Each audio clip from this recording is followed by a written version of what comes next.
So I apologize in advance for no more networking breaks. You're going to have to get a lot of coffee and keep it infused probably for the next, 4 hours or 3 hours or whatever it is. And I'd like to, Mary, if you weren't on earlier, I let the speakers introduce themselves. Okay. And the only thing I'll tell you that I have in common with you is Health Sciences Unit F.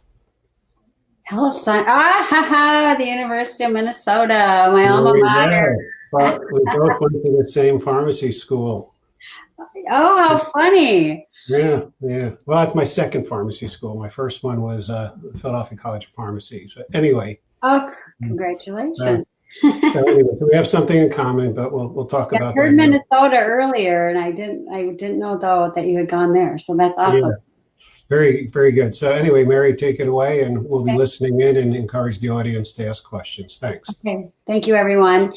And I apologize if you hear a dog because there's some issues with working from home, as you all know. That's mine.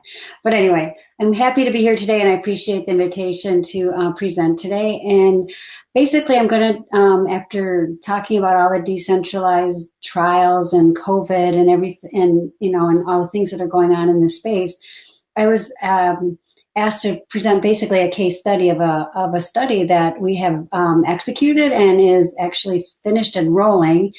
We still have patients on study drug, but and the methods paper has already been published. So I just wanted to share this as a case study, but not just the design per se, but a lot of lessons learned that our entire team and our entire department and even the company now has learned from. But anyway, I'm Mary Birmingham. I am a director of clinical scientists and study responsible scientist for a lot of the clinical trials at Janssen Scientific Affairs, which is a company of Johnson & Johnson. And I'm in the cardiovascular and metabolism group. And I've been with them for almost 14 years. And prior to that, I worked 10 other years in industry at various other companies and also did research for 10 years at a hospital on my own. So I have quite a bit of experience with doing clinical trials, but this was a completely new experience when I had to start learning how to do decentralized trials. And I think initially we've heard a lot of buzzwords today. And what we found out that when we first sent our study to the FDA to have some discussions about it, as far as potentially going for an indication with a decentralized design, they had sent us back that they had defined decentralized trials as decentralization of clinical trial operations, where the technology is used to communicate with study participants and collect data.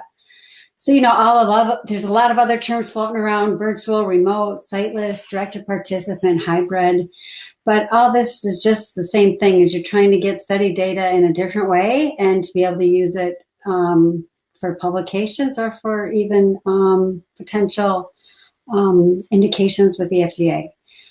There's a lot of factors to consider for trial design. I'll go through these throughout this presentation, but again, you have to look at the trial population, which I spelled wrong, so maybe that's not very important, or the trial phase, disease burden, and product type. Means different attributes about these things will make having to still do a regular clinical trial, having more direct participant contact with the PI and having to have blood draws and having to do PK and all those things for early phases. Whereas things, which is with our, the case study I'm going to present, we had a drug that had been approved, had a lot of experience, had been around a while. The FDA was comfortable with us actually even doing safety data, just using claims data. So there's a broad array of things you can do. We also we did another decentralized study which was direct to patients. And that was it's called the Heartline study. I don't know if anyone's heard of that. It was using the Apple Watch, and we wrote our own app, and I worked on that for a year or two, helped writing the compliance. We're trying to keep people on their medication for AFib, and we wrote our own apps it just was very exciting. So this space, there's a lot of new and different things you can do. So it's very fun. But you have to consider what elements of a study would benefit from decentralization. Not everything can be virtual in all cases. You have to identify, are you going to maybe use it to identify and recruit your patients, or for consenting, or maybe your clinical assessments? remote monitoring and wearables. You could do your direct patient shipments. You can do labs at home or getting labs, whatever, at a different site or home nursing, etc. So it all depends on what you want to do. But most importantly, how do you operationalize these? And for a large company like Johnson & Johnson and Janssen, our SOPs and everything we do was solely based on, traditional research. So we spent a lot of time planning and trying to execute because we had so many SOPs that didn't apply, that we had to get waivers for them. We had to figure out and we had to have a lot of different things written and changed in order to have some of the things, in order to do some of the things we did. And I'll explain that too further on. But again, the whole point of all this is you need to plan. You need to plan and plan and plan. Then you need to execute. And once you execute, you have to analyze it and decide maybe you didn't plan it quite right, and you can re-execute and you can change things. And I think we found that mostly with the patient recruitment. We thought we had a strategy. It worked okay, but it could have worked better. So we came up with some other ways to find more patients, and we just, kept coming up with new ideas. So in a way, it is able to be changed a bit too, as long, depending on your study type. For us, that did work. So the case studies about canagliflozin, which is Invokana. It's a SGLT2 inhibitor, which our cancer speaker spoke about as well earlier. It's for the treatment of it works for lowering blood sugar. It's treatment of diabetes. But in this study, we were looking on it for the impact on health status, quality of life, and functional status in heart failure patients. And the study's nomogram is CHIEF-HF. So the study design was actually done and executed prior to COVID-19, as well as the other one I was talking to you about that we worked on with the Apple Watch. That was done before the pandemic, but it came in very handy that we actually initiated 1 week before the pandemic where everything was shut down. So in a way, we were already we were ready for this, and it helped us. But then again, I'll talk to you later about how being right away, it did not help us because of other things that COVID took precedence over, which another previous speaker spoke about. So this trial was randomized, double-blind, placebo-controlled, fully decentralized. There was no study visits for anything for the patients. They didn't have to get their labs done. They didn't have any nursing visits. Everything was virtual. Interventional superiority. The participants had to have symptomatic heart failure with reduced ejection fraction or preserved ejection fraction, either one, and they could have type 2 diabetes or not.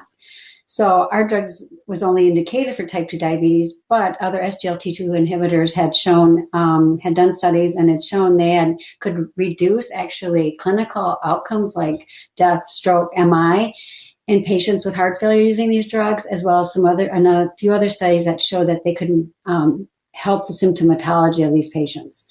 So that's what we were looking for.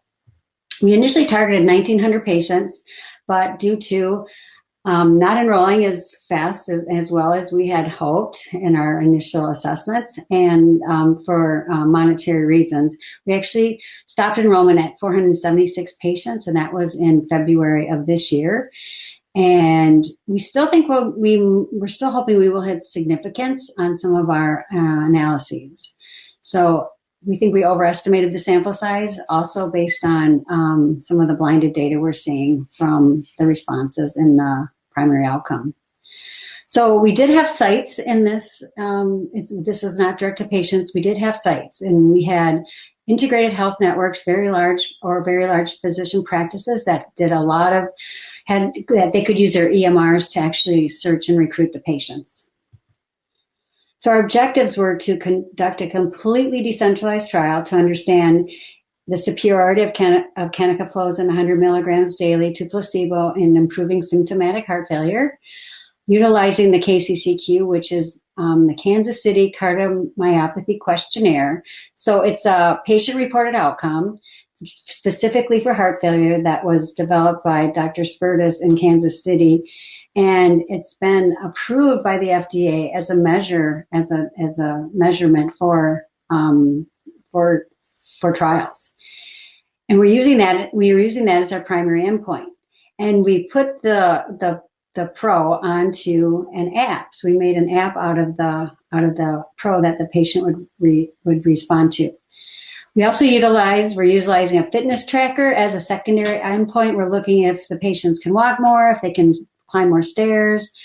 We're not going to look so much at the social and interaction aspect of the questionnaire because of COVID. I think patients didn't go anywhere. So we might not have as good of outcomes with that based on COVID, but we're hoping we can see some improvement in their health status.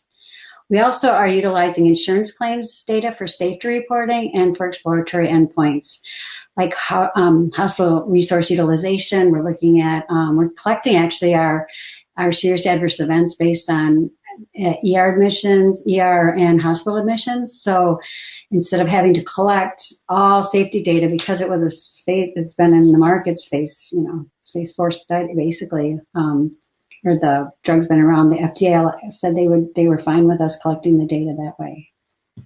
So a quick overview of the study design.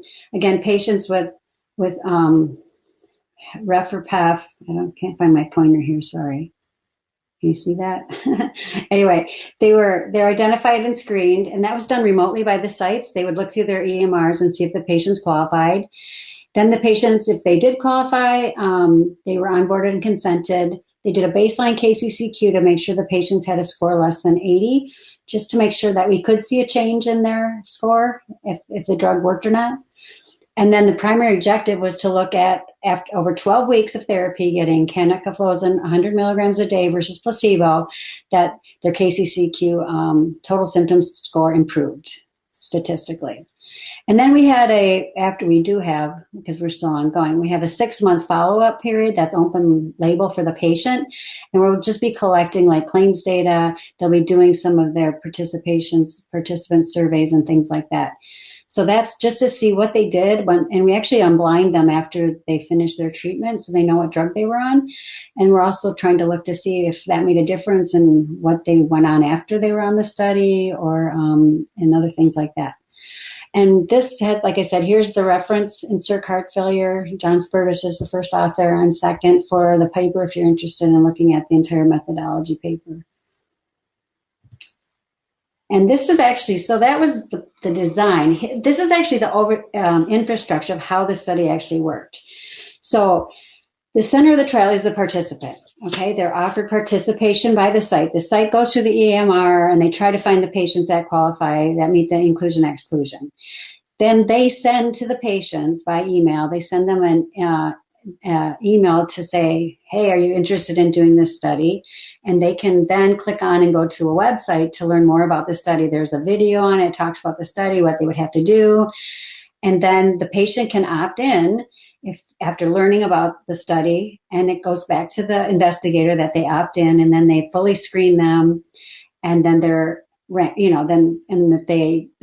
they will consent. Now, in the center of this, we actually partnered with PRA Health Sciences that I believe they're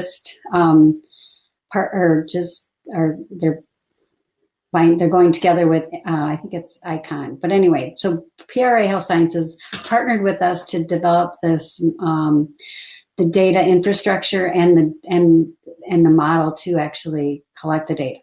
So they have a mobile health platform, and that is actually that's part. You can do it online, on email, and then it's everything. It's the app, everything on the phone that the app the patient has to do, all the exercises they do. So all the information we're getting is actually from the patient, except for the claims data. They enter everything into the app. So it's very interesting. So once they enter in and they do their consenting in the app, and they have a phone call with the physician as well, and then they consent within the app, they sign. Then they're randomized. We have direct to patient drug delivery. The patient gets their drug. And then also at this time, the site kind of backs off a little bit with how much work they do, except for a few more medical. They still work with the patient on any medical issues and any safety things that they would like to talk about. But we actually have a virtual coordinating center that actually PRA had put together. This is kind of their model. And they are the main contact for the patients. So they actually send their welcome kit, they send their Fitbit, they actually set the Fitbit up so when they got it, it wasn't too hard to get going. So they they coordinate everything. They're the first point of contact for the patients. Instead of every patient having a different study coordinator, they all go to the coordinating center. And then all the data that they take in, everything the data takes in goes into the mobile health app. All that data goes into a data container and is processed, and even the claims data that they get in, they actually the claims data comes in, it's analyzed and delivered to us on SDTM data sets. So it's not that the design is decentralized. This whole infrastructure of how we've done that the patient is, so everything is completely decentralized and all the data flows very well. I've actually, within our company, with new decentralized trials, we're kind of on a committee that helps review new protocols or provide input for different groups that are working on these type of studies. And the one thing I keep finding is they're collecting all these very different types of data from very different sources. They might have 2 or 3 apps they're getting data from. They might have a 6-minute walk test. They might have a home nurse, or they might have a lab. And I always say to them, how are you combining all this data? How are you going to get this into one data source? You kind of have to streamline it and make sure everything is coming to the same place and it's been validated and has been done before. And I'll talk a little bit more of that and the lessons learned too. And this is just some sample screenshots of our data collection app. The first is the informed consent. We actually have a review that the patients, they have to answer some questions before they actually even do the informed consent to see if they understand what they're actually doing. And they provide some examples of what they'll be doing in the study. And then this other one is the medication diary. So we're actually doing compliance. The patient has to every week tell us how many pills they took the past week. And we also have some global impressions of change of their symptoms that they do themselves. And then this is one screenshot of the Kansas City, one question out of 30 or 40, I believe, that each time they do this. It's like every 2 weeks, like 2, 6, 12, and then 8, 12, and then at the 3-month, the 6 month, and the 9, that they do the entire score. But this is just one question of the KCCQ. So it's on one screen. We had to have usability testing because the KCCQ was paper form, so we had to have it had to have a usability testing in order to use it on the app to make sure the patients could understand it, read it. So that was something else you have to do in preparation when you use these. So that's about the study itself, the protocol or the design and the infrastructure. But now I'm going to spend the rest of my time talking about really the lessons we learned, because it was a big lessons learned for all of us.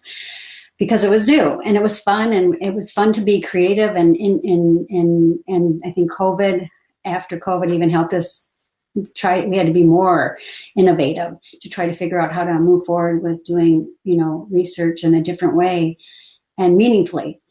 So the first one I'll start with is study design.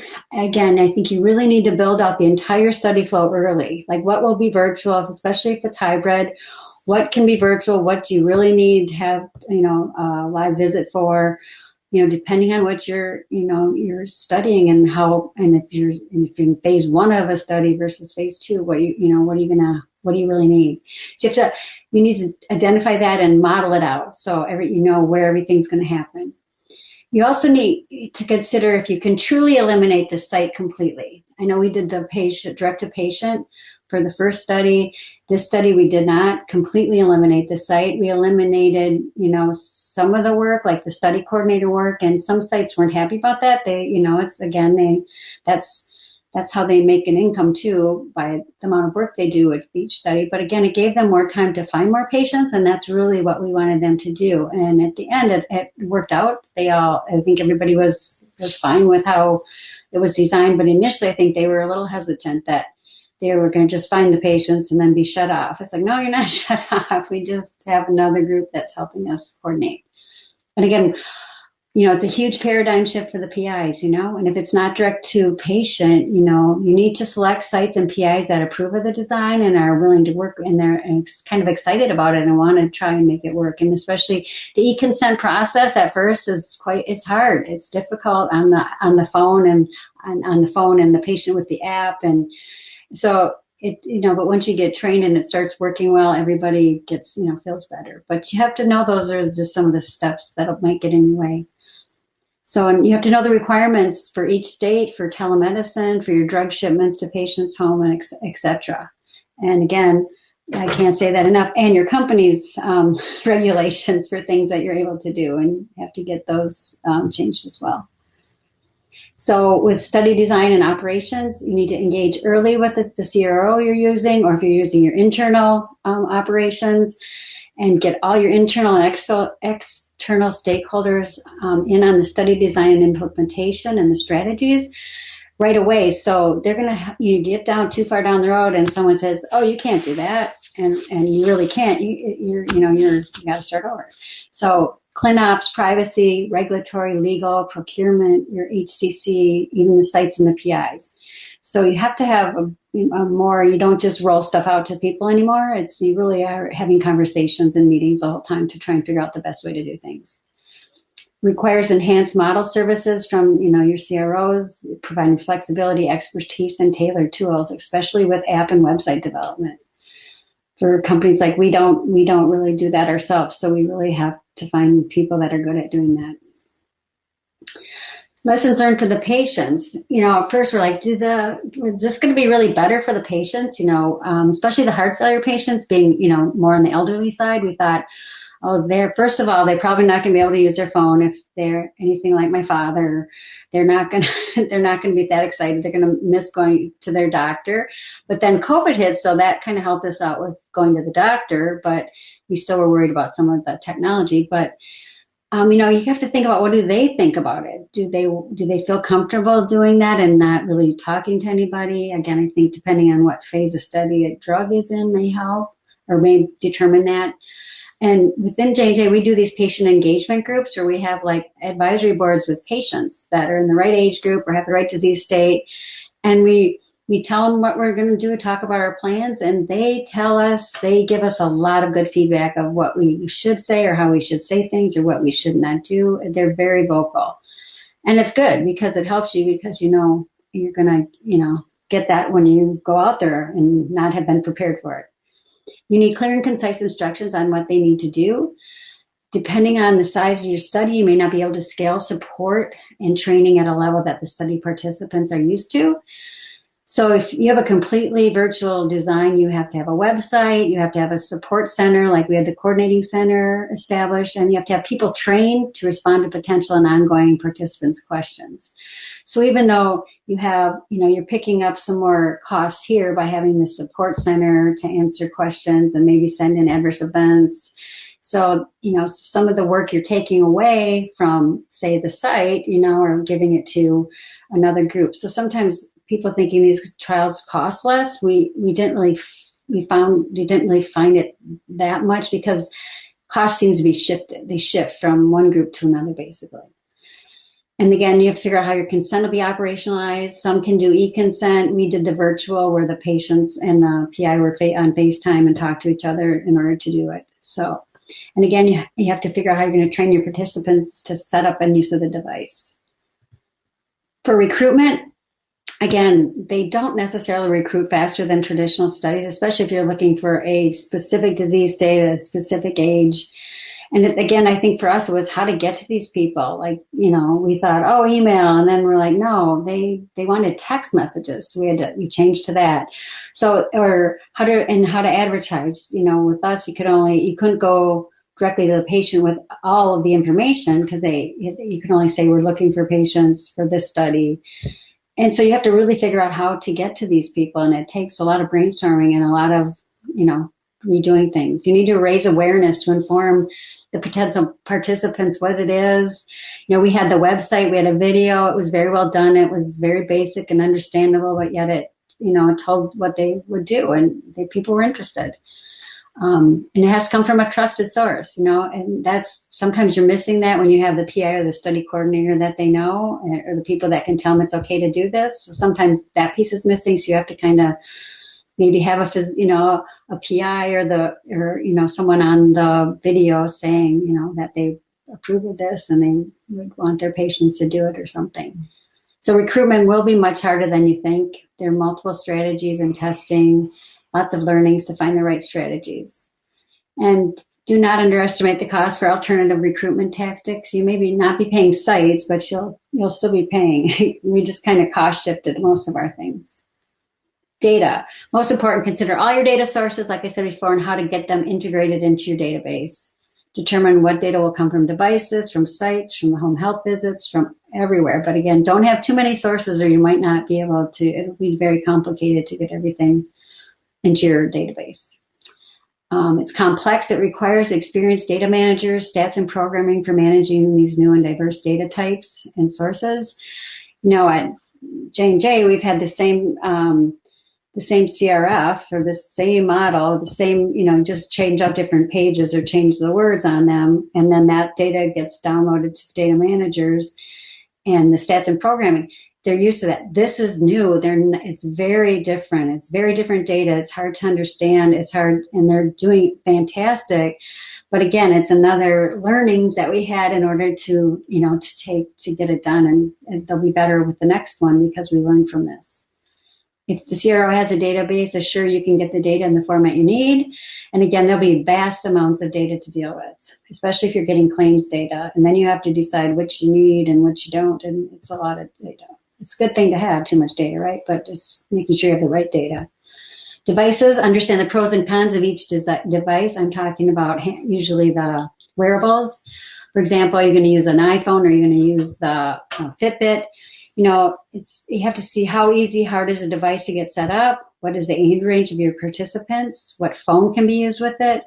With the Apple Watch, you can only use the iPhone. With the Fitbit, we went with the Fitbit for this study because they could be Android or iPhone users. So we thought we'd have a better potential pool. And we weren't getting that much data from the iPhone as much as we were getting simple things like step count and, just some activity measures. We weren't doing a whole lot of other things with it. So we didn't need that device. You just have to figure that out. Again, understand the potential legal concerns with fraud and abuse, especially if you're providing the device. We have, in most of ours, we provide the device, but they have to be returned. So people, and if you do give it to them, they have to go through the potential coercion and things with, your procurement people, or not procurement, but with your regulatory people. And the elderly participants, I should say, are quite skeptical. They think if we can get data from their device, we can get everything from their device. For example, one of the PERT committees, someone was worried that if they fell, the watch will tell you that they fell, and then if we're getting their claims data, would they know if they fell, like if they had a glass of wine, or would we know the reason why they fell? We said, no, we wouldn't know that.